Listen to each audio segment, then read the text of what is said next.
ಇಂದು ನಗರ ರಾಷ್ಟ್ರೀಯ ಬಸವದಳದ ಬಸವ ಮಂಟಪದಲ್ಲಿ ಪ್ರತಿ ವಾರ ರವಿವಾರದಂದು ಸಾಮೂಹಿಕ ಪ್ರಾರ್ಥನೆ ಜರುಗುತ್ತದೆ. ಪ್ರಾರ್ಥನೆ ಮುಗಿದ ನಂತರ ಡಾಕ್ಟರ್ ಭೀಮರಾವ್ ಅಂಬೇಡ್ಕರ್ ಅವರ 118ನೇ ಜನ್ಮದಿನದ ಅಂಗವಾಗಿ ಅಂಬೇಡ್ಕರ್ ಅವರ ಭಾವಚಿತ್ರಕ್ಕೆ ಪೂಜೆ ಸಲ್ಲಿಸಲಾಯಿತು.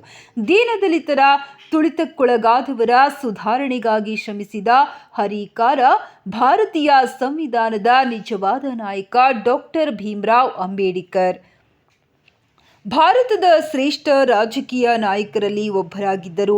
ತಮ್ಮ ಹೃದಯಾಳದಿಂದ ರಾಷ್ಟ್ರಕ್ಕೆ ಸಲ್ಲಿಸಲು ಸಿದ್ಧರಿದ್ದ ದೂರದೃಷ್ಟಿಯನ್ನು ಹೊಂದಿದ್ದ ವ್ಯಕ್ತಿ.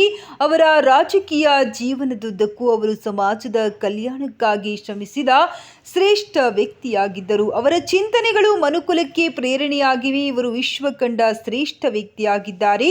ಇಂಥವರನ್ನು ರಾಷ್ಟ್ರೀಯ ಬಸವದಳದ ಶರಣೀಯರು ನೆನಪಿಸಿಕೊಂಡರು.